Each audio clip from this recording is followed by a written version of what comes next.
ಕೂಡ D K Shivakumar ಅವರು ನಿಮಗೆ ಗೊತ್ತು ಹಲವು ಬಾರಿ ಆ ರೀತಿ ಆಲೋಚನೆ ಮಾಡ್ತಾ ಇರ್ತಾರೆ.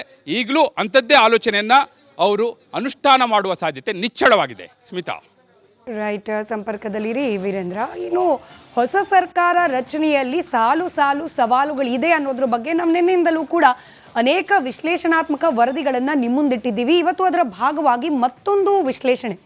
ಹೊಸ ಸರ್ಕಾರಕ್ಕೆ ಸವಾಲು ಎದುರಾಗೋ ಸಾಧ್ಯತೆ ಇದೆ ಅಂತ ಹೇಳಲಾಗ್ತಾ ಇದೆ. ಹಾಗಾದರೆ ಏನಿದು ಸವಾಲು ಗಮನಿಸ್ತಾ ಹೋಗೋಣ. ಡಿ ಕೆ ಶಿವಕುಮಾರ್ ಅವರಿಗೆ ಸಮುದಾಯದ ಆಕಾಂಕ್ಷಿಗಳು ನಮಗೂ ಕೂಡ ಸ್ಥಾನಮಾನ ಕೊಡಿ ಅಂತ ಹೇಳಿ ಒತ್ತಾಯವನ್ನು ಮಾಡ್ತಿದ್ದಾರಂತೆ. ಅಂದರೆ ಅಲ್ಪಸಂಖ್ಯಾತ, ಅಂದರೆ ಒಕ್ಕಲಿಗರು. ಇನ್ನು ಈ ಎರಡೂ ವರ್ಗದಿಂದ ತಲಾ 6 ಆಕಾಂಕ್ಷಿಗಳು ಸಚಿವ ಸಂಪುಟದ ಒಳಗೆ ಸ್ಥಾನಮಾನವನ್ನು ಪಡೆದುಕೊಳ್ಳೋ ಪ್ರಯತ್ನದಲ್ಲಿದ್ದಾರೆ. ಅಲ್ಪಸಂಖ್ಯಾತ ವರ್ಗದಿಂದ 6 ಮಂದಿ ಆಕಾಂಕ್ಷಿಗಳು, ಇತ್ತ ಒಕ್ಕಲಿಗ ಸಮುದಾಯದಿಂದ ಕೂಡ 6 ಮಂದಿ ಹಿರಿಯರು ನಮ್ಗೆ ಅವಕಾಶ ಕೊಡಿ ಅಥವಾ ಇರೋ ಅವಕಾಶವನ್ನು ಮುಂದುವರಿಸ್ಕೊಂಡು ಹೋಗ್ಲಿಕ್ಕೆ ಬಿಡಿ ಅಂತ ಹೇಳಿ ಡಿ ಕೆ ಶಿವಕುಮಾರ್ ಅವರ ಮುಂದೆ, ಹೈಕಮಾಂಡ್ ನಾಯಕರ ಮುಂದೆ ಒತ್ತಡ ಹೇರೋ ಪ್ರಯತ್ನ ಮಾಡ್ತಿದ್ದಾರೆ ಅನ್ನೋ ಮಾಹಿತಿ ಇದೆ. ಈಗ ಈ ಎರಡೂ ಸಮುದಾಯಗಳ ಪೈಕಿ ಒಂದು ಒಕ್ಕಲಿಗ ಸಮುದಾಯ. ಡಿ ಕೆ ಶಿವಕುಮಾರ್ ಅವರು ಸ್ವತಃ CM ಆದರು ಅಂತಂದರೆ ಒಕ್ಕಲಿಗ ಕೋಟಾದಲ್ಲಿ ಉಳಿಯೋದೆಷ್ಟು? ಪ್ರಾತಿನಿಧ್ಯ ಕೊಟ್ಬಿಟ್ಟಿದ್ದೀವಲ್ಲ, ಅದರಲ್ಲೂ ಟಾಪ್ ಮೋಸ್ಟ್ ಪೊಸಿಷನ್ ಮುಖ್ಯಮಂತ್ರಿಯ ಸ್ಥಾನಮಾನ ಕೊಟ್ಟಿದ್ದೀವಿ. ಮತ್ತೊಬ್ಬ ಒಕ್ಕಲಿಗ ಸಮುದಾಯದ ನಾಯಕನಿಗೆ ಸಚಿವ ಸಂಪುಟದ ಒಳಗೆ ಸ್ಥಾನ ಬೇಕಾ? ಈ ಪ್ರಶ್ನೆ ಹೈಕಮಾಂಡ್ ತಲೆಯಲ್ಲಿ ಬಂದೇ ಬರುತ್ತೆ.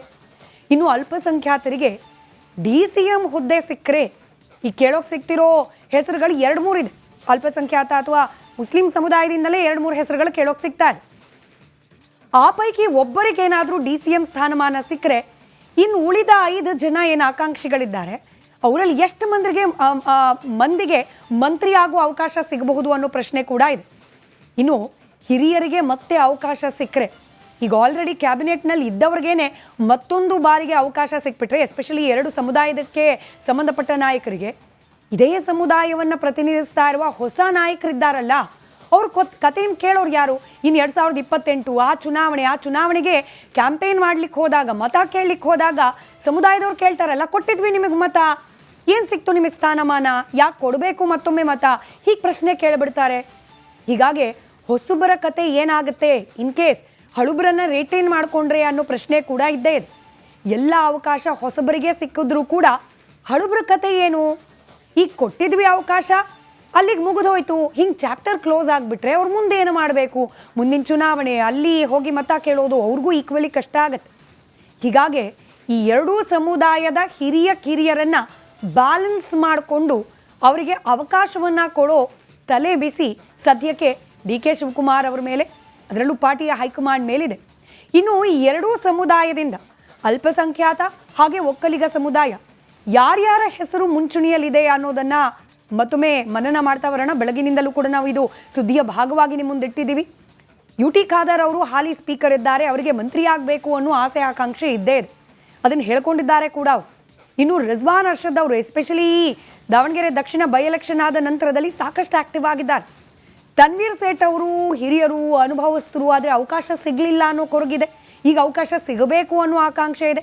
ಇನ್ನು ಜಮೀರ್ ಅಹಮದ್ ಖಾನ್ ಅವರು ಈ ಹಿಂದಿನ ಸಂಪುಟದಲ್ಲಿ ಸಚಿವರಾಗಿದ್ದರೂ ಕೂಡ ಈಗ DCM ಆಗದೆ ಹೋದರೆ ಅಟ್ಲೀಸ್ಟ್ ಸಚಿವ ಸ್ಥಾನ ರಿಟೈನ್ ಆಗಬೇಕು ಅನ್ನೋ ಲೆಕ್ಕಾಚಾರ ಇದೆ.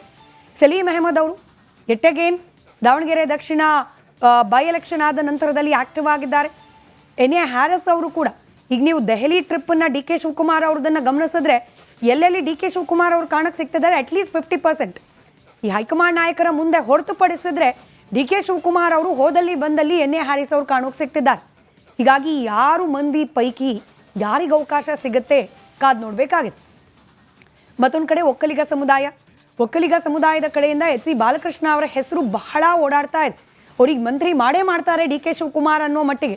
ಯಾಕಂದರೆ ಡಿ ಕೆ ಶಿವಕುಮಾರ್ ಅವರು ಮುಖ್ಯಮಂತ್ರಿ ಆಗಬೇಕು ಅಂಥೇಳಿ ಬಹಳ ಬಲವಾಗಿ ಹಾಗೆ ಬಾರಿ ಪುನರುಚ್ಚಾರ ಮಾಡಿದವರ ಪೈಕಿ ಬಾಲಕೃಷ್ಣ ಅವರು ಕೂಡ ನೋ ಡೌಟ್ ಒಬ್ಬರು. ಇವರ ಜೊತೆಯಲ್ಲೇ ಕೃಷ್ಣ ಬೈರೇಗೌಡರು, M ಕೃಷ್ಣಪ್ಪ ಅವರು ಅಥವಾ ಪ್ರಿಯಾ ಕೃಷ್ಣ, ಇವರಿಬ್ಬರಲ್ಲಿ ಒಬ್ಬರು ಅಂತ ಲೆಕ್ಕಾಚಾರಗಳು ನಡೀತಾ ಇದೆ.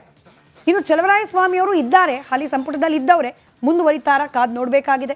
K ವೆಂಕಟೇಶ್ ಅವರ ಹೆಸರು ಕೂಡ ಇದೆ. ಹಾಗೆ TB ಜಯಚಂದ್ರ ಅವರ ಹೆಸರು ಕೂಡ ಒಕ್ಕಲಿಗ ಸಮುದಾಯದಿಂದ ಸಚಿವರಾಗಬೇಕು ಅಂತ ಹೇಳಿ ನಿರೀಕ್ಷೆ ಇರುವವರ ಪಟ್ಟಿಯಲ್ಲಿ ಕಾಣೋಕೆ ಸಿಗ್ತಾ ಇದೆ. ಕಾದು ನೋಡೋಣ 6+6 ಅಲ್ಲಿಗೆ 12 ಮಂದಿ, 2 ಸಮುದಾಯ, ಅಲ್ಪಸಂಖ್ಯಾತ, ಒಕ್ಕಲಿಗ. ಯಾರಿಗೆ ಸ್ಥಾನಮಾನ ಸಿಗುತ್ತೆ, ಯಾವ ರೀತಿಯ ಸ್ಥಾನಮಾನ ಸಿಗುತ್ತೆ ಅನ್ನೋದನ್ನ ಕಾದು ನೋಡಬೇಕಾಗಿದೆ.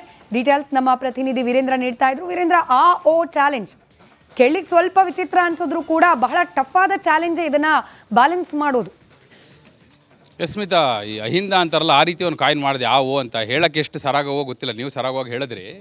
ಯಾಕೆ ಇದನ್ನು ಹೇಳಿದೆ, ಓನೇ ಯಾಕೆ ತಗೊಂಡೆ, ಅಲ್ಪಸಂಖ್ಯಾತ ಒಕ್ಕಲಿಗ ಯಾಕೆ ತೊಗೊಂಡೆ ಅಂದರೆ, ನೋಡಿ, ಅಲ್ಪಸಂಖ್ಯಾತ ಇತ್ತೀಚೆಗೆ, ಅದರಲ್ಲೂ ದಾವಣಗೆರೆ ಬೈ ಎಲೆಕ್ಷನ್ ಟೈಮಲ್ಲಿ ನೀವೆಲ್ಲ ನೋಡಿದ್ರಿ ಎಷ್ಟರ ಮಟ್ಟಿಗೆ ಆ ಸಮುದಾಯ ಆಕ್ರೋಶಿತ ಆಯಿತು ಅನ್ನೋದು ಗೊತ್ತಾಯಿತು.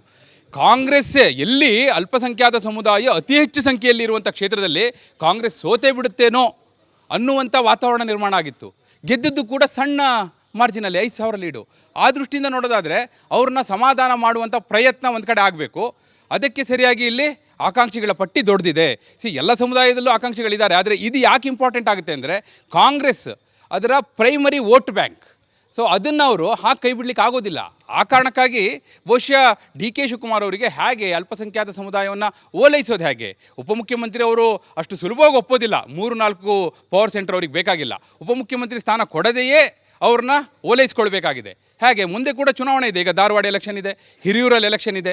ಸೊ ಆ ಸವಾಲುಗಳಿರೋದ್ರಿಂದ ಸಹಜವಾಗಿ ಒಂದು ರೀತಿ ತಂತಿಯ ಮೇಲಿನ ನಡಿಗೆ ಸ್ಮಿತಾ ಇದು ಡಿ ಕೆ ಶಿವಕುಮಾರ್ ಅವರಿಗೆ. ತೀರಾ 3-4 ಸಚಿವ ಸ್ಥಾನ ಕೊಡಲಿಕ್ಕೂ ಆಗೋದಿಲ್ಲ. ಕೊಡೋದು 2-3. ಅದರಲ್ಲಿ ಯಾರಿಗೆ ಕೊಡಬೇಕು? ಈಗ ನೀವು ತೋರಿಸಿದ್ರಿ ಲಿಸ್ಟೆಲ್ಲ, ನಾನು ಮತ್ತೆ ಹೇಳಲಿಕ್ಕೆ ಹೋಗಲ್ಲ. ಅದು ಯುಟಿ ಖಾದರ್ ಇರ್ಬೋದು, ಜಮೀರ್ ಇರ್ಬೋದು, ರಿಜ್ವಾನ್ ಅರ್ಷದ್ ಇರ್ಬೋದು, ಭಾಳ ಜನ ಇದ್ದಾರೆ. ಆ ಪೈಕಿ ಯಾರಿಗೆ ಕೊಡಬೇಕು ಅನ್ನೋದು ಸಹಜವಾಗಿ ಸವಾಲಾಗುತ್ತೆ. ಇದು ಅಲ್ಪಸಂಖ್ಯಾತ ಸಮುದಾಯಕ್ಕೆ ಸಂಬಂಧಪಟ್ಟ ಹಾಗೆ ಅವರು ಆ ಸಮುದಾಯ ಈಗ ಆಕ್ರೋಶಿತಗೊಂಡಿರುವ ಹಿನ್ನೆಲೆಯಲ್ಲಿ. ಇನ್ನು ಒಕ್ಕಲಿಗ ಸಮುದಾಯ ನೋಡಿ, ಯಾರು ಮುಖ್ಯಮಂತ್ರಿ ಆಗಿರ್ತಾರಲ್ಲ, ಆ ಸಮುದಾಯ ಅದಕ್ಕಾಗಲೇ ಪ್ರಾತಿನಿಧ್ಯ ಸಿಕ್ಬಿಟ್ಟಿದೆ ಅನ್ನುವಂಥ ಒಂದು ಭಾವನೆ ಬಂದ್ಬಿಡುತ್ತೆ. ಸಿದ್ದರಾಮಯ್ಯನವರು ನಾನು ಹಲವು ಸಮಾವೇಶಗಳನ್ನ ನೋಡಿದ್ದೆ. ಕುರುಬ ಸಮುದಾಯದ ಸಮಾವೇಶಕ್ಕೆ ಹೋದಾಗೆಲ್ಲ ಅವ್ರು ಏನು ಹೇಳ್ತಾ ಇದ್ರು ಗೊತ್ತಾ? ಅವರು ಒಂದು ಮೆಮೊರಂಡಮ್ ಕೊಡ್ತಾರೆ, ಕುರುಬ ಸಮುದಾಯದಿಂದ ಕನಿಷ್ಠ 2 ಸಚಿವ ಸ್ಥಾನ ಕೊಡಬೇಕು ಅಂತ. ಸಿದ್ದರಾಮಯ್ಯನವ್ರ ಉತ್ತರ ಏನು ಗೊತ್ತಾ? ನಾನು ಇದೀನಲ್ಲಪ್ಪ ಮತ್ತ್ಯಾಕೆ ಅಂತ. 2013ರಿಂದ 2018 ನಡುವೆ ಕಡೇ ವರ್ಷದವರೆಗೂ ಅವರೊಬ್ಬರೇ ಇದ್ದಿದ್ದು ಕುರುಬ ಸಮುದಾಯದಿಂದ, ಇನ್ನೊಬ್ಬ ಸಚಿವರಿರಲಿಲ್ಲ. ಲಾಸ್ಟ್ 1 ವರ್ಷ ಇದ್ದಾಗ ಎಚ್.ಎಂ. ರೇವಣ್ಣ ಅವ್ರನ್ನ ಅವರು ಮಿನಿಸ್ಟರ್ ಮಾಡ್ಕೊಂಡ್ರು ಅಂತ. ಈಗಲೂ ಕೂಡ ಡಿ ಕೆ ಶಿವಕುಮಾರ್ ಅವರೇ ಒಕ್ಕಲಿಗ ಸಮುದಾಯವನ್ನು ಪ್ರತಿನಿಧಿಸ್ತಾ ಇರೋದ್ರಿಂದ ಇನ್ನೂ ಎಷ್ಟು ಕೊಡೋದು ಅನ್ನೋಂಥ ಪ್ರಶ್ನೆ ಬರುತ್ತೆ. ಲಿಸ್ಟ್ ನೋಡಿದ್ರೆ ಭಾಳ ದೊಡ್ಡದಿದೆ. ನಾನು ಭಾಳ ಪ್ರಮುಖವಾಗಿ ಕೇಳಿ ಬರ್ತಾ ಇರುವಂಥ ಹೆಸರಷ್ಟೇ ಈಗ ಸ್ಕ್ರೀನಲ್ಲಿ ನೀವು ತೋರಿಸಿದ್ರೆ, ಈಗ ಶಿವಲಿಂಗೇಗೌಡರೆಲ್ಲ ಇದ್ದಾರೆ, ಅದರಲ್ಲಿ ಇನ್ನೂ ಭಾಳಷ್ಟು ಜನ ಇದ್ದಾರೆ ನೀವು ನೋಡ್ಲಿಕ್ಕೆ ಹೋದರೆ. ಸೊ ಹೀಗಾಗಿ ಅದನ್ನು ಹೇಗೆ ಬ್ಯಾಲೆನ್ಸ್ ಮಾಡ್ತಾರೆ ಡಿ ಕೆ ಶಿವಕುಮಾರ್ ಅವರು? ಈಗ ಕೊಡ್ಲಿಕ್ಕೆ ಆಗೋದು ಡಿ ಕೆ ಶಿವಕುಮಾರ್ ಅವರು ಇದ್ದಾಗ ಇನ್ನೊಂದು 2-3 ಕೊಡ್ಬೋದು. ಕೃಷ್ಣ ಬೈರೇಗೌಡರು ಹೈಕಮಾಂಡ್ ಕೋಟಾದಲ್ಲಿ ಬಂದುಬಿಡ್ತಾರೆ. ರಾಹುಲ್ ಗಾಂಧಿಯವರ ಪರ್ಸ್ನಲ್ ಕೋಟಾ ಅದು. ಹೀಗಾಗಿ ಕೃಷ್ಣ ಬೈರೇಗೌಡರು 1 ಕೋಟಾ ಅಲ್ಲಿ ಫಿಲ್ ಆಗೋಯ್ತು. ಇನ್ನು ಉಳಿದ 6 ಮಂದಿಯ ಪೈಕಿ ಒಬ್ರಿಗೆ ಕೊಡಬೇಕು. ಯಾರಿಗೆ ಕೊಟ್ಟರು ಯಾರಿಗೆ ಬಿಟ್ಟರು ಕಷ್ಟ. ಈಗ ಎಚ್.ಸಿ. ಬಾಲಕೃಷ್ಣ ಅವರು ದಿನಾ ಬೆಳಗ್ಗೆ ಇದ್ದರೆ ಡಿ ಕೆ ಶಿವಕುಮಾರ್ ಮುಖ್ಯಮಂತ್ರಿ ಆಗಬೇಕು, ಡಿ ಕೆ ಶಿವಕುಮಾರ್ ಮುಖ್ಯಮಂತ್ರಿ ಆಗಬೇಕು, ಸಿದ್ದರಾಮಣ್ಣ ಸಹಕಾರ ಕೊಡಬೇಕು, ಸಿದ್ದರಾಮಣ್ಣ ಸಹಕಾರ ಕೊಡಬೇಕು. ಇದು ಪ್ರತಿನಿತ್ಯ ಹೇಳ್ತಾ ಇದ್ರು ಅವರು. ಅಂದರೆ ಡಿ ಕೆ ಶಿವಕುಮಾರ್ ಪರವಾಗಿ ಬ್ಯಾಟಿಂಗ್ ಮಾಡ್ತಾಯಿದ್ರು. ಅವ್ರಿಗೆ ಸಿಗುತ್ತಾ ಇಲ್ವ ಈಗ? ಮತ್ತು ರಾಮನಗರ ಅಂದರೆ ಈಗ ಏನು ಬೆಂಗಳೂರು ದಕ್ಷಿಣ ಅಂತ ಜಿಲ್ಲೆ ಆಗಿದೆಯಲ್ಲ, ಅದೇ ಜಿಲ್ಲೆ ವ್ಯಾಪ್ತಿಗೆ ಬರ್ತಾರೆ. ಅದೇ ಜಿಲ್ಲೆಯಿಂದ ಡಿ ಕೆ ಶಿವಕುಮಾರ್ ಅವರು ಮುಖ್ಯಮಂತ್ರಿ ಇದ್ದಾರೆ. ಈ ಎಲ್ಲ ಸವಾಲುಗಳಿರೋದ್ರಿಂದ ಹೇಗೆ ಓಲೈಸ್ತಾರೆ ಆ ಸಮುದಾಯವನ್ನು? ಸಹಜವಾಗಿ ಇದೊಂದು ಚಾಲೆಂಜೇ ಸ್ಮಿತಾ. ಬಟ್ ಬಹುಶಃ ಎಲ್ಲ ಅಳೆದು ತೂಗಿ ನೋಡಿ, ಅಂದರೆ ಈಗ ಆಲ್ಟರ್ನೇಟಿವ್ ಪೊಸಿಷನ್ಸ್ ಇರುತ್ತಲ್ಲ, ಯಾರನ್ನೋ ಒಬ್ಬರನ್ನ ರಾಜಕೀಯ ಕಾರ್ಯದರ್ಶಿ ಮಾಡ್ಕೊಳ್ಳೋದು, ಈ ರೀತಿಯ ಒಂದು ಪೊಸಿಷನ್ನ ಕೊಟ್ಟು ಸಮಾಧಾನ ಮಾಡುವಂಥ ಪ್ರಯತ್ನವನ್ನು ಮಾಡ್ಬೋದು. Still there is a challenge Smita. Right. ಹಿರಿತನ ಕಿರಿತನ ಅನ್ನೋದನ್ನು ಕೂಡ ಬ್ಯಾಲೆನ್ಸ್ ಮಾಡೋ ಅನಿವಾರ್ಯತೆ ಇದೆ. ಹಿರಿಯರಿಗ ಅಥವಾ ಕಿರಿಯರಿಗ? ರಾಹುಲ್ ಗಾಂಧಿ ಅವರೇನೋ ಆದಷ್ಟು ಯಂಗ್ ಫೇಸಸ್ನ ತನ್ನಿ ಅಂತ ಹೇಳಿ ಒಂದು ಸಲಹೆಯನ್ನು ಕೊಟ್ಟಿದ್ದಾರೇನೋ ಮಾಹಿತಿ ಇದೆ. Yes, you are right. ನೋಡಿ, ಯಾಕಂದರೆ ಚುನಾವಣೆಗೆ 2 ವರ್ಷ ಇದೆ, JB ಎಲೆಕ್ಷನ್ ಇದೆ, ZPTP ಎಲೆಕ್ಷನ್ಸ್ ಇದೆ. ಇಮೇಜನ್ನು ಬಿಲ್ಡ್ ಮಾಡಬೇಕಂತ ಅನಿವಾರ್ಯತೆ ಇರೋದ್ರಿಂದ ಹೊಸ ಮುಖಗಳಿಗೆ ಅವಕಾಶ ಕೊಟ್ಟರೆ ಅಟ್ಲೀಸ್ಟ್ ಅವ್ರ ಬಗ್ಗೆ ಈ 3 ವರ್ಷದಲ್ಲಿ ನೋಡಪ್ಪ ಅವ್ರು ಹಂಗೆ ಮಾಡಿದ್ರು ಹಿಂಗೆ ಮಾಡಿದ್ರು ಅನ್ನುವಂಥ ಅಪಸ್ವರ ಇರೋದಿಲ್ಲ ಅನ್ನುವ ಕಾರಣಕ್ಕಾಗಿ ಹೊಸ ಮುಖಗಳಿಗೆ ಅವಕಾಶ ಕೊಟ್ಟು ಚುನಾವಣೆಗಳಿಗೆ ಹೋಗುವಾಗ ಅದು ಪಕ್ಷಕ್ಕೆ ಒಂದು ಅಡ್ವಾಂಟೇಜ್ ಆಗುತ್ತೆ ಅನ್ನೋದು ಲೆಕ್ಕಾಚಾರ. ಮತ್ತು ರಾಹುಲ್ ಗಾಂಧಿಯವರು ನೀವು ಹೇಳಿದಾಗೆ ಅವರು ಈಗ ಕೇರಳದಲ್ಲಾಗಿರ್ಬೋದು ಅಥವಾ ಬೇರೆ ಬೇರೆ ರಾಜ್ಯಗಳಲ್ಲಿ, ಹಿಮಾಚಲದಲ್ಲೂ ಕೂಡ, ಈವನ್ ತೆಲಂಗಾಣದಲ್ಲಿ ಹೊಸ ಮುಖಗಳಿಗೆ ಅವಕಾಶ ಕೊಡುವಂಥ ಪ್ರಯತ್ನವನ್ನು ಮಾಡಿದ್ರು. ಈ ಸಚಿವ ಸಂಪುಟದಲ್ಲೂ ಕೂಡ ಆ ಸವಾಲು ಇದೆ. ಈಗ ಹೊಸಬರಿಗೂ ಅವಕಾಶ ಕೊಡಬೇಕು. ಇವ್ರ ಪರವಾಗಿ ಡಿ ಕೆ ಶಿವಕುಮಾರ್ ಅವರಿಗೆ ಒಂದು ಅಡ್ವಾಂಟೇಜ್ ಇದೆ ಏನು ಗೊತ್ತಾ? ಅವ್ರ ಪರವಾಗಿ ಮಾತಾಡೋದ್ರೆಲ್ಲ ಹೊಸಬ್ರೆ. ಎಲ್ಲ ಫಸ್ಟ್ ಟೈಮ್ MLAಗಳೇ ಮಾತಾಡಿದ್ದು. ಯಾರು 4 ಸತಿ 5 ಸತಿ 6 ಸತಿ ಆದ ಸೀನಿಯರ್ಸು ಒಬ್ಬರು ಡಿ ಕೆ ಶಿವಕುಮಾರ್ ಅವ್ರ ಪರವಾಗಿ ಮಾತಾಡಿಲ್ಲ. ಹಾಗಾಗಿ ಅವರಿಗೆ ತಲೆನೋವಿಲ್ಲ. ಅವ್ರು ಹೊಸಬರಿಗೆ ಅವಕಾಶ ಕೊಡೋಣ ಅನ್ನೋದನ್ನೇ ಪುಷ್ ಮಾಡ್ತಾರೆ. ಆದರೆ ಸಿದ್ದರಾಮಯ್ಯನವ್ರು ಹಂಗಲ್ಲ. ಸಿದ್ದರಾಮಯ್ಯನವರಿಗೆ ಸೀನಿಯರ್ಸೇ ಬೇಕು. ಹೀಗಾಗಿ ಸಿದ್ದರಾಮಯ್ಯನವರು ಹಾಗೂ ಡಿ ಕೆ ಶಿವಕುಮಾರ್ ನಡುವೆ ಅದೊಂದು ವ್ಯತ್ಯಾಸ ಇರುತ್ತೆ. ಅದನ್ನು ಹೇಗೆ ಬ್ಯಾಲೆನ್ಸ್ ಮಾಡ್ತಾರೆ? ಆ ಬ್ಯಾಲೆನ್ಸ್ ಮಾಡೋದು ಕೂಡ ಸವಾಲೇ. ಅಂದರೆ ಒಂದು ರೀತಿ ಈಗ ಹೇಳ್ತಾರಲ್ಲ, ಹಳೆ ಬೇರು ಹೊಸ ಚಿಗುರು, ಅದು ಈ ಸಚಿವ ಸಂಪುಟದಲ್ಲಿ ಇರುತ್ತಾ? ಕಾದು ನೋಡೋಣ ಸ್ಮಿತಾ.